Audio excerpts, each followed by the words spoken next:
Expresidiarios. ¿Alguna vez conocieron a un recluso que parecía una buena persona, pero luego descubrieron que había cometido un crimen muy grave?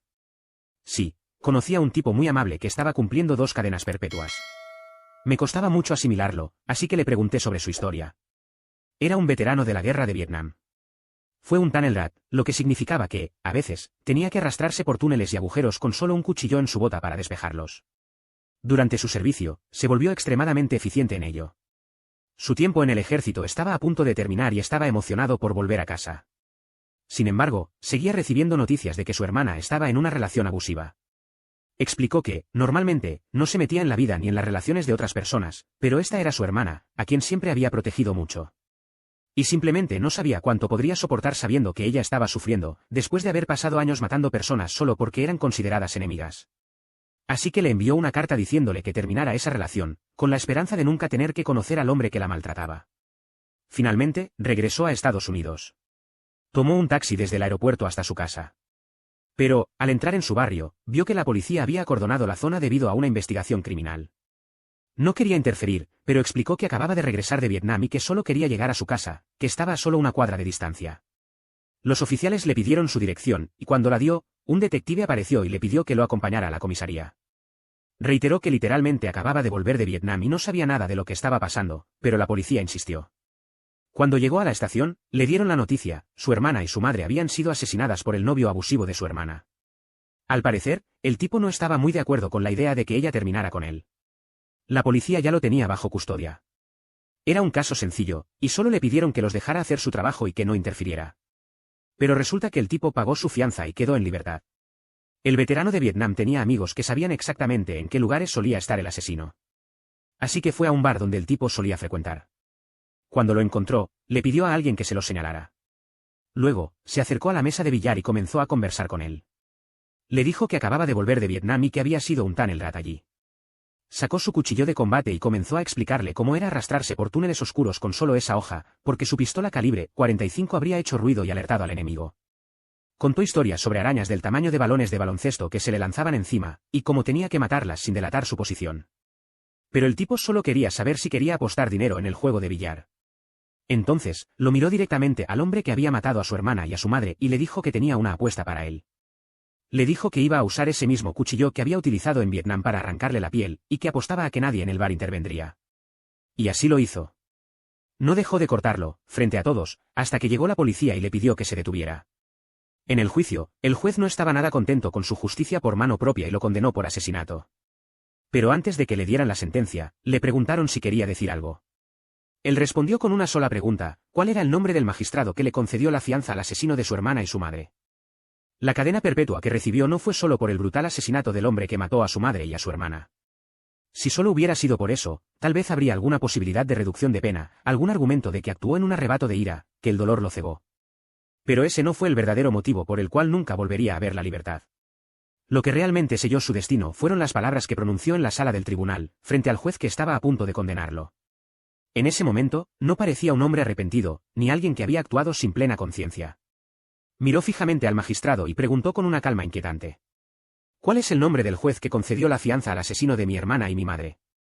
La sala quedó en silencio. Nadie esperaba esa pregunta. El juez dudó por un instante, pero mantuvo su postura firme. Trató de ignorar la provocación y seguir adelante, pero algo en la mirada del veterano de Vietnam hizo que todos los presentes sintieran un escalofrío recorriéndoles la espalda. No gritó. No perdió el control. Solo repitió la pregunta, esta vez con más énfasis. Solo quiero un nombre. ¿Quién fue el responsable de dejar libre a ese desgraciado? Los abogados susurraban entre sí, los miembros del jurado intercambiaban miradas tensas. Todos sabían lo que él quería hacer. Y sabían que no estaba bromeando. Ignorar aquella advertencia fue un error. Después de la sentencia, lo trasladaron directamente a prisión sin más dilaciones. La justicia quería cerrar el caso lo antes posible. Un veterano que había matado en el campo de batalla y que ahora aplicaba su propia justicia en su país no era el tipo de acusado con el que los tribunales querían lidiar.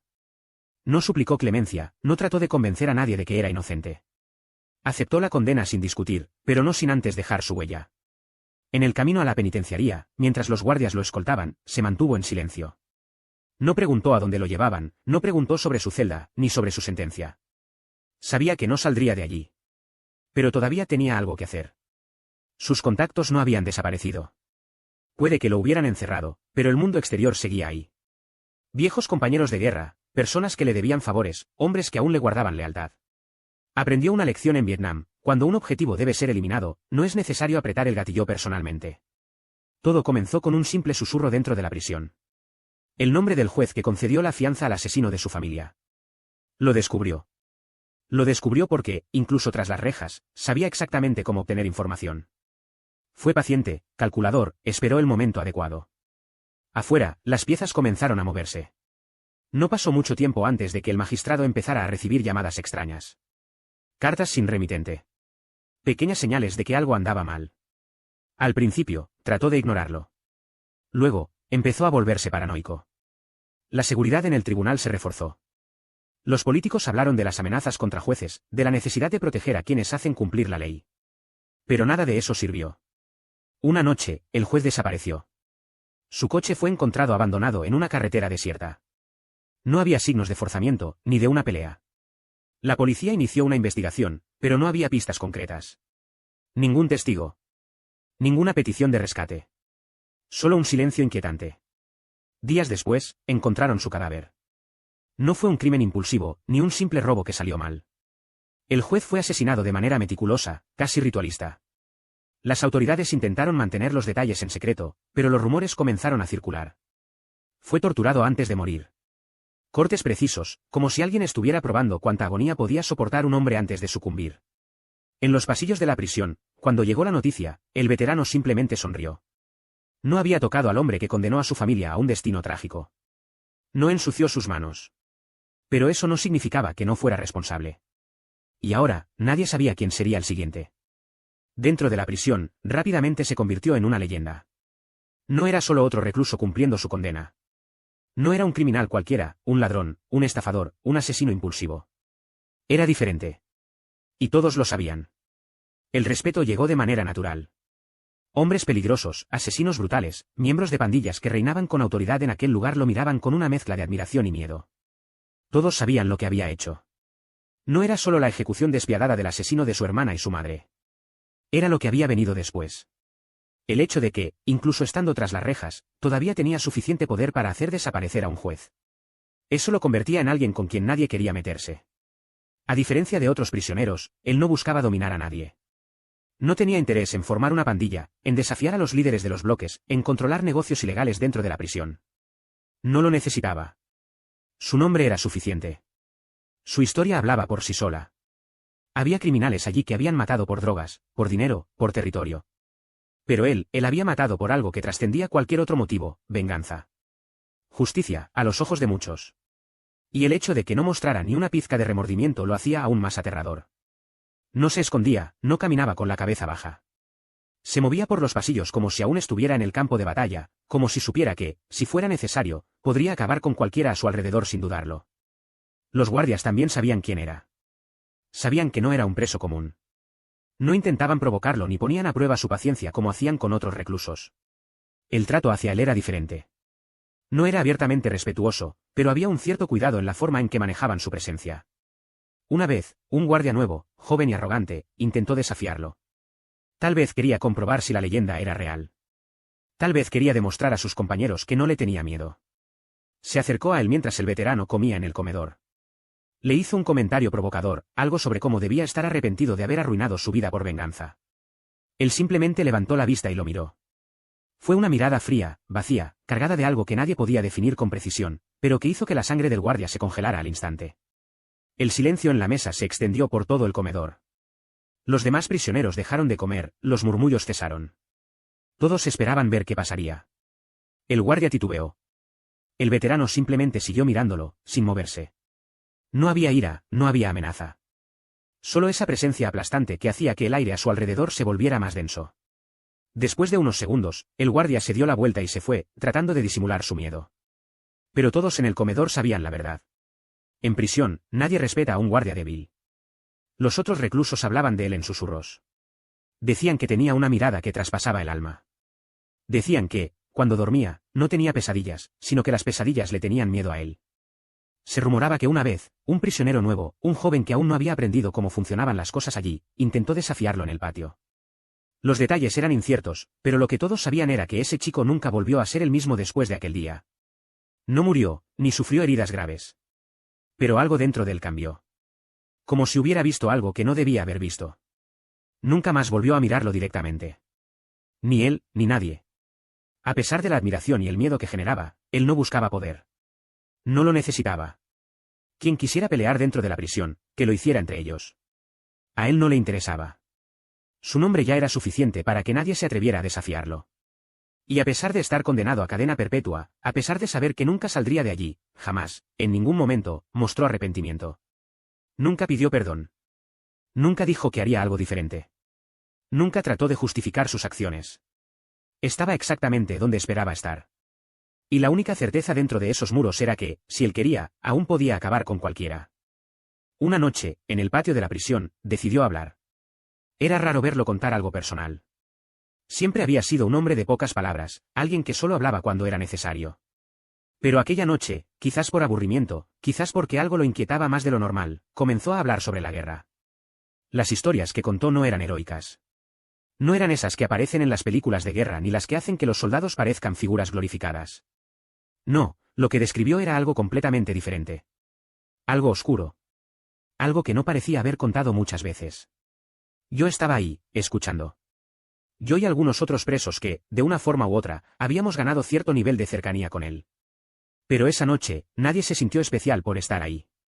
Porque lo que contó, fue aterrador. Habló sobre Vietnam. Sobre lo que significaba ser un Tunnel-Rat. Explicó cómo, en algunas misiones, tenían que entrar en túneles excavados por el enemigo.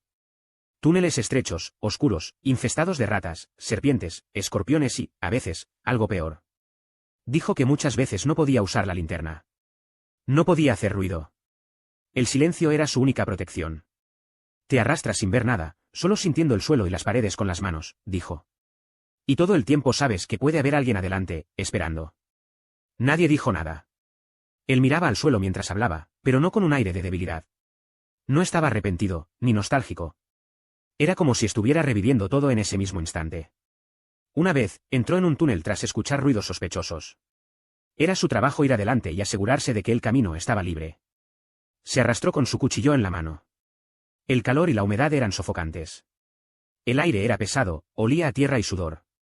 A unos metros, escuchó una respiración. Sabía que había alguien allí, esperando. Un Vietcong estaba en el mismo túnel que él, sin espacio para escapar ni para disparar. Solo uno de los dos saldría vivo. No dudó. Sintió el movimiento del enemigo y atacó. Describió cómo usó su cuchillo para cortar la garganta del soldado antes de que pudiera reaccionar. Pero el problema era que, dentro de los túneles, no podían dejar atrás los cadáveres. Tenía que seguir avanzando, arrastrando el cuerpo con él. Contó cómo las paredes eran tan estrechas que, a veces, cuando mataba a alguien ahí dentro, la sangre le empapaba la ropa, los brazos, la piel. Una vez salí de un túnel tan cubierto de sangre que el sargento pensó que me habían disparado, dijo con voz neutra. Pero era toda del otro tipo. Habló sobre los gritos. A veces encontraba pequeñas guaridas dentro de los túneles, donde los Vietcongs esperaban. Cuando atacaba, no siempre era silencioso. Los soldados del otro lado gritaban. A veces agonizaban. Una vez, uno de ellos no murió de inmediato. Lo apuñaló lo suficiente como para inmovilizarlo, pero no para matarlo. El hombre se retorcía en el suelo, ahogándose en su propia sangre. El problema es que, si gritaba, vendrían más, explicó. Así que tuve que hacerlo callar. No necesitó decir cómo. Todos lo entendimos. Hubo historias que ni siquiera él podía contar del todo. En una ocasión, mientras avanzaban en territorio enemigo, encontraron una aldea. Su pelotón recibió órdenes de eliminar cualquier amenaza. Siguió las órdenes. Pero lo que vio en esa aldea lo persiguió por el resto de su vida. No dio detalles, pero dejó claro que, en ese lugar, dejó atrás una parte de sí mismo. No se enorgullecía de ello. Ni intentaba justificarlo. Solo dijo que, después de ese día, nunca más pudo dormir tranquilo. Lo peor no era lo que hacía. Era el hecho de que, en ese momento, no sentía nada. Era solo otro día, dijo. Haces lo que tienes que hacer. Y luego sigues adelante. Alguien le preguntó si sentía remordimiento. Se quedó en silencio por un largo rato antes de responder. No dijo que sí. Pero tampoco dijo que no. Después de esa noche, nadie más le preguntó sobre la guerra. No porque él lo pidiera. Sino porque nadie quería escuchar más. Otra noche, en el mismo patio de la prisión, volvió a hablar. Pero esta vez, no habló de la guerra. No mencionó los túneles, ni los hombres que mató arrastrándose en la oscuridad. Esta vez, habló de su hermana. Fue la primera vez que lo escuchamos hablar de ella en detalle. Hasta ese momento, todos sabíamos que la habían asesinado, que él la había vengado y que eso lo había llevado a estar allí. Pero nunca habíamos oído cómo ocurrió realmente. Nunca habíamos escuchado cómo se sintió de verdad. Esa noche, nos dio esa respuesta. Y lo que dijo fue algo que ninguno de nosotros jamás olvidaría. Comenzó hablando de cuando eran niños. Su hermana era algunos años menor, y él siempre fue el hermano protector. Si alguien la hacía llorar, yo lo resolvía, dijo, mirando al suelo, como si estuviera viendo algo más allá del concreto agrietado de la prisión. Incluso después de crecer, nunca perdió ese instinto. Cuando se fue a Vietnam, aún joven, se prometió a sí mismo que volvería entero, que protegería a su familia como siempre lo había hecho. Pero cuando regresó, se dio cuenta de que había fallado. Su hermana estaba atrapada en una relación abusiva, y él lo supo antes de pisar su hogar. Recibía cartas, escuchaba los relatos de su familia. Intentó convencerla de que dejara a ese hombre, le escribió pidiéndole que terminara con él. Pero la vida no funciona como queremos. Nunca imaginó que las cosas llegarían al punto al que llegaron. Volvió esperando encontrarla. Pero encontró una escena de horror.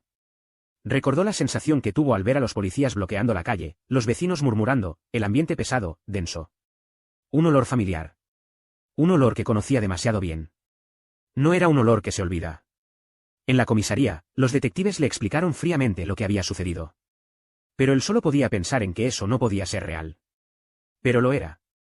Su madre y su hermana habían sido brutalmente asesinadas por el hombre del que su hermana intentó desesperadamente alejarse. Un cobarde que no aceptó la ruptura y decidió terminar con todo. Dijo que escuchó los detalles del crimen como si estuviera oyendo un informe sobre una guerra lejana. Pero esta guerra no estaba en un país desconocido. Era su casa. Y lo peor de todo, el asesino seguía vivo. Y pronto estaría libre. Cuando supo que el hombre había sido liberado bajo fianza, fue como si algo dentro de él se rompiera. No hubo furia explosiva. No hubo gritos ni arrebatos. Solo una certeza absoluta, como la de un soldado que recibe una misión. Sabía exactamente lo que debía hacer. Y entonces, lo encontró. Ese hombre estaba en un bar, jugando al billar, bebiendo, viviendo su vida como si nada. Como si no hubiera destruido a una familia entera. Como si la sangre de su hermana no estuviera en sus manos. Se acercó sin apurarse.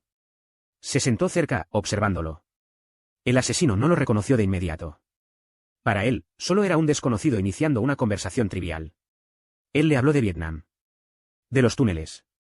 De cómo un hombre puede estar tanto tiempo en la oscuridad que empieza a ver las sombras de otra manera. El desgraciado se rió. Y en ese momento, él decidió que aquello no sería rápido. Lo agarró por el cuello y lo lanzó contra la mesa de billar. Todo el bar enmudeció. Nadie intervino. Nadie se movió.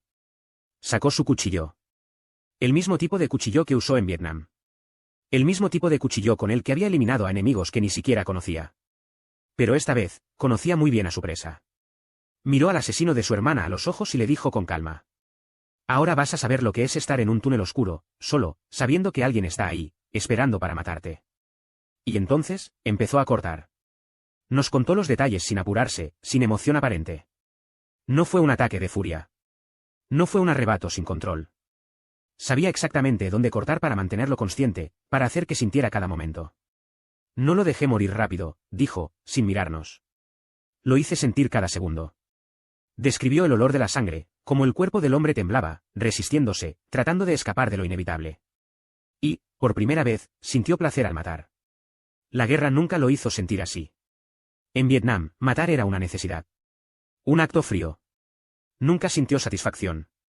Nunca sintió nada real. Solo el vacío de un soldado cumpliendo órdenes. Pero esa noche, en ese bar, fue diferente. Se permitió sentir. Y al mismo tiempo, fue la peor sensación de su vida. Porque después de todo ese dolor, después de cada herida que le provocó a ese hombre, después de cada grito que sofocó, nada cambió. Su hermana seguía muerta. Al final, solo quedó con un cadáver frente a él y un vacío en el pecho que nunca se llenaría. Dijo que recuerda el momento en que llegó la policía y le pidió que se detuviera. Miró a los oficiales y supo que él ya estaba muerto por dentro. El juicio solo fue un trámite. La prisión, una consecuencia inevitable. Después de un largo silencio, nos miró y dijo algo que nunca olvidaríamos. Estoy preso, pero no físicamente. Mi celda está en mi cabeza. Sabía que nunca saldría de esa prisión. Pero, en el fondo, ya había sido condenado mucho antes de recibir su sentencia. La guerra lo transformó. Pero perder a su hermana fue lo que lo destruyó. Y ahora, vivía en una celda cuya puerta nadie podría abrir. Nunca imaginé que un hombre tan tranquilo y amable pudiera haber cometido tantas atrocidades. No parecía alguien que hubiera matado a decenas de personas, ni alguien que cargara con tantas sombras dentro de sí. Si lo veías caminar por los pasillos de la prisión, jamás habrías pensado que había arrebatado vidas en la oscuridad de los túneles de Vietnam, que había destrozado lentamente al asesino de su hermana en el centro de un bar, o que su mente era un campo de batalla del cual nunca pudo escapar. No intentaba imponer su presencia como los demás reclusos. No necesitaba hacerlo. El respeto por él no venía del miedo inmediato, sino de la certeza de que no era un hombre con quien jugar. Pero, a diferencia de los líderes de pandillas, de los asesinos que se jactaban de sus crímenes o de los ladrones que contaban sus hazañas con orgullo, él nunca mostró satisfacción por lo que hizo. Nunca sonrió al contar sus historias. Nunca intentó convencernos de que era un héroe. Simplemente era. Y tal vez eso fue lo que lo hizo inolvidable. La última vez que lo vi fue el día en que salí de la prisión. Había pasado años cumpliendo mi condena, pagando por mis propios errores, y él era uno de los pocos que me trató como una persona y no como un simple delincuente. Pero cuando llegó el día de mi salida, me di cuenta de que no sabía qué decirle. Lo busqué en el patio, su lugar habitual, donde siempre se sentaba en silencio, observando el entorno, como si el tiempo no le afectara. Pero el tiempo lo afectaba. Se veía más viejo, más frágil. Su cabello, antes oscuro, ahora era completamente blanco. Su rostro tenía más arrugas, pero sus ojos seguían siendo los mismos. Me quedé allí unos segundos, esperando que dijera algo significativo, alguna lección, algún consejo. Pero simplemente me miró, esbozó una leve sonrisa y murmuró: «Cuida tu vida». Y eso fue todo. No preguntó por mis planes, no me deseó suerte, no hizo una despedida emotiva. Porque para él, eso no era un adiós. Sabía que yo iba a salir, pero él nunca iba a salir de allí. Y no porque estuviera condenado de por vida, sino porque su verdadera prisión nunca fueron esas paredes. Su verdadera prisión estaba en su mente. Y cuando me di la vuelta para marcharme, tuve la extraña sensación de que nunca más volvería a verlo. Los años pasaron. Reconstruí mi vida, me alejé de los problemas, del pasado. Pero de vez en cuando, su nombre volvía a aparecer en conversaciones con antiguos conocidos. Decían que estaba debilitándose, que el tiempo finalmente había cobrado su precio. No sé exactamente cuándo, pero sé que murió.